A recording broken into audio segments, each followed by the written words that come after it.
नमस्कार मित्रों, GS classes में आप सभी का स्वागत है। आज हम उत्तर प्रदेश की मृदा के बारे में बात करेंगे। जैसे लाल मिट्टी है, लाल मिट्टी का विस्तार कहाँ से कहाँ तक है। लाल मिट्टी का जो विस्तार है ये दक्षिण के पठारी भाग में है, और दक्षिण के पठारी भाग में है जैसे उसमें कुछ ज़िले हैं दक्षिण के पठारी भाग में ज़िले, जैसे दक्षिण का जो दक्षिणी प्रयागराज है उसमें भी लाल मिट्टी का क्या पाया जाता है, विस्तार पाया जाता है। सिर्फ दक्षिणी प्रयागराज में। इसके बाद झांसी है, झांसी में पाया जाता है लाल मिट्टी का विस्तार। कहाँ पाया जाता है? झांसी में। फिर इसके बाद मिर्ज़ापुर के बाद सोनभद्र में पाया जाता है। इसके बाद चंदौली में, जो कि लाल मिट्टी का थोड़ा सा विस्तार भी चंदौली में पाया जाता है, बहुत मात्रा में नहीं लेकिन थोड़ा मात्रा में पाया जाता है। फिर इसके बाद बांदा में पाया जाता है। फिर इसके बाद ललितपुर भी है जिला, थोड़ा सा मात्रा इसमें भी ललितपुर में पाया जाता है। ललितपुर में भी किसका, लाल मिट्टी का विस्तार पाया जाता है। जो कि लाल मिट्टी का निर्माण क्या कैसे हुआ है? लाल मिट्टी का निर्माण जो हुआ है, ये जो लाल विंध्य क्रम की जो चट्टानें थीं उसके टूटने से क्या हुआ है, इसका लाल मृदा का निर्माण हुआ है। जब ये टूटी है लाल मृदा, जब लाल विंध्य क्रम की जो चट्टानें थी वो जब टूटी तभी क्या हुआ, लाल मिट्टी का निर्माण हुआ। क्योंकि जब टूटेगा तो छोटे छोटे परतों में क्या, छोटे छोटे बालू के रूप में दिखेगा, तो वो एक मिट्टी के रूप में हो जाएगा। फिर इसके बाद और कैसे हुआ, ग्रेनाइट और नीच शैलों के विखंडन से। ग्रेनाइट जो चट्टानें उनके विखंडन और नीच शैलों के विखंडन, मतलब टूट कर क्या हुआ, इसका निर्माण हुआ लाल मिट्टी का। और लाल मिट्टी का रंग, जैसे इसमें दो चीज़ है, लाल भी होता है, तो वो तो लाल मिट्टी आप जान ही रहे हैं लाल है, लेकिन ये पीला भी होता है, इसका रेडिश कलर का होता है। अब देखते हैं लवणी मृदा का निर्माण कैसे हुआ। लवणी मृदा है, जो सॉल्ट वाली जो सॉइल है उसका निर्माण कैसे हुआ, देखते हैं। सबसे पहले बांगर वाले क्षेत्रों में से, जो बांगर वाला क्षेत्र है, बांगर वाले क्षेत्रों से भूमि का समतल होने से, जो बांगर का क्षेत्र है जहाँ पर नदियों को पानी नहीं पहुँच पाता था, वहाँ की भूमि क्या एकदम समतल होने के कारण क्या हुआ, वो लवणी मृदा बन गई। फिर इसके बाद जल निकासी का उचित प्रबंध न होने पर, जैसे जब हम जब खेत में भर रहे हैं या बरसात होने से जल अगर अच्छी मात्रा में बाहर नहीं निकल पा रहा है, निकासी उसका द्वार नहीं है निकासी, तो क्या होगा, पानी हमेशा क्या होगा, खेत को मृदा बना देता है। मृदा नहीं मतलब लवणी मृदा बना देता है जल। ये मत सोचिए कि पानी भरने से खेत और उर्वरक हो जाएगा, नहीं। अगर पानी हमेशा खेत में, तो आपका खेत क्या हो जाएगा, वो लवणी के रूप में हो जाएगा, मतलब लवणी मृदा बन जाएगा। फिर इसके बाद लगातार नहरों की सिंचाई से, अगर लगातार आप नहर से सिंचाई कर रहे हैं, जैसे अगर आप नहरों से लगातार डेली क्या मतलब, जैसे की जाती है सिंचाई, आप उससे कर रहे हैं, तो आपका भी जो खेत होगा वो ऊसर हो जाएगा, मतलब लवण हो जाएगा, लवणी की तरह बन जाएगा।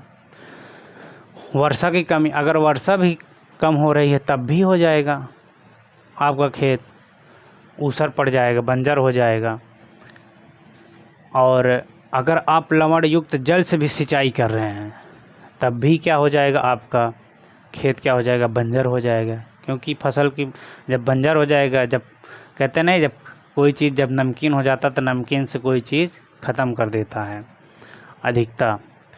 और जुताई एक ही गहराई तक करते रहने से, अगर आप जुताई एक ही गहराई तक करेंगे तो आपका जो नीचे वाला ऊपर वाला उर्वरा जो रहेगा वो नीचे चला जाएगा, और नीचे का पार्ट आप कहीं ऊपर जो उर्वर रहेगी भूमि वो नीचे चली जाएगा, और आप उसी एक ही समतल में से आप जुताई करते रहेंगे तो आपका क्या होगा, उर्वरा शक्ति नीचे चली जाएगी, तो जिससे आपका खेत क्या हो जाएगा, बंजर हो जाएगा। इसीलिए जो जुताई की जाती है थोड़ा गहराई तक की जाती है, जिससे उर्वर की मात्रा को ऊपर लाया जा सके। फिर इसके बाद क्षारीय उर्वरकों के, जो क्षारीय उर्वरक होते हैं, जैसे हम कई प्रकार के कीटनाशक दवाओं का प्रयोग करते हैं, उसकी दवाओं से प्रयोग करने से क्या हो जाती हैं, सारे कीटाणु जो अच्छे कीटाणु होते हैं सब मर जाते हैं। इसीलिए क्षारीय उर्वरक का ज़्यादा नहीं प्रयोग किया जाता, केमिकलों का प्रयोग नहीं किया जाना चाहिए ज़्यादा मृदा में, क्योंकि जैविक खेती से पहले क्यों कर जैविक खेती की जाती थी? क्योंकि इतने अच्छे अच्छे फसल होते थे। जैविक खेती करने से कई प्रकार के कीटाणु उत्पन्न होते थे, मतलब अच्छे कीटाणु होते थे, वो आपके खेत को हरा भरा बना देते थे। क्योंकि और ये केमिकल जितने आए हुए हैं ये सब क्या कहते हैं, खेत के कीटाणु को नष्ट कर दे रहे हैं। इसीलिए जैविक खेती को मान्यता ज़्यादा दी जा रही है इस समय। आप उत्तराखंड में देख रहे हो, उत्तराखंड में सभी जैविक खेती की जाती है। वहाँ पर देखिए फसल जाकर कितना अच्छा होता है। पंजाब में जाकर देखिए, हरियाणा में देखिए, जैविक खेती की मात्रा बहुत ज़्यादा है। और इसका लवणी मृदा का विस्तार कहाँ कहाँ तक है। और ये देखिए, जैसे जैसे क्षारीय उर्वरकों के लगातार प्रयोग से 10% भूमि क्या हो चुकी है, ऊसर हो चुकी है। क्षारीय उर्वरक के, ये किताबें खुद कह रहे हैं, हम थोड़ी कह रहे हैं, ये प्रयोग के द्वारा बताया गया है। क्या 10% भूमि ऊसर हो गई है फर्टिलाइज़र का जो प्रयोग किया जाता है। विस्तार कहाँ से कहाँ तक है लवणी मृदा का विस्तार? अलीगढ़ हुआ, मैनपुरी, अलीगढ़, मैनपुरी, ये वाला भाग आप देख रहे हैं उत्तर प्रदेश का।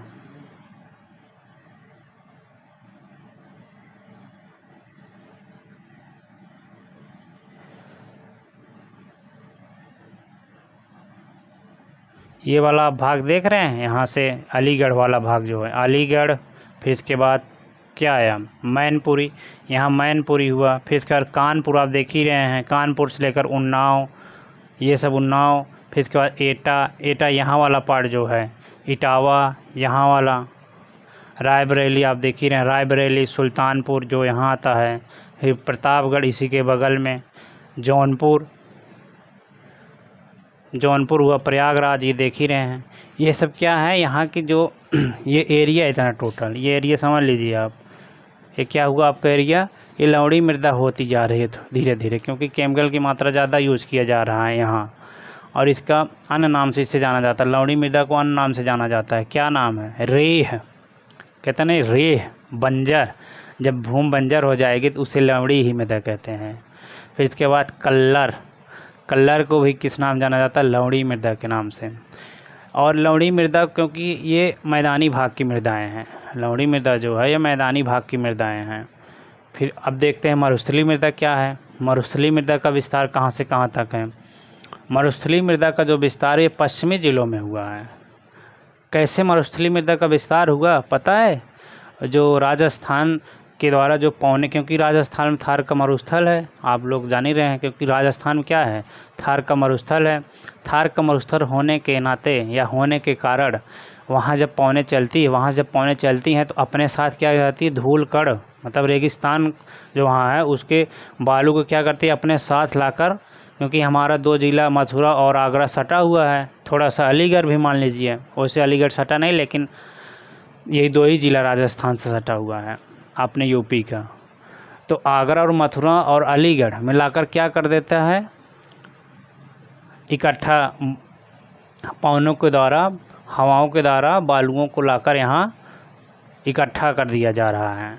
अभी भी हो रहा है, इकट्ठा किया जा रहा है पवनों के द्वारा, क्योंकि इसीलिए पश्चिमी जिलों में मरुस्थलीय मृदा होती जा रही है, क्योंकि वहाँ के बालुओं को लाकर हमारे ज़िलों में इकट्ठा किया जा, पवनों के द्वारा इकट्ठा हो रहा है। तो इसीलिए क्या हुआ, मथुरा, आगरा, अलीगढ़ ये क्या हो रहे हैं, पश्चिमी भाग जो इसका है वो मरुस्थलीय मृदा बन रहे हैं। मरुस्थलीय मृदा का यहाँ विस्तार हो रहा है, रेगिस्तान बन रहा है, क्योंकि जब पौने आएंगे, पौनों के द्वारा धूल कण सब उड़ के आएगा तो स्वाभाविक बात है कि आपका विस्तार होगा। किसका?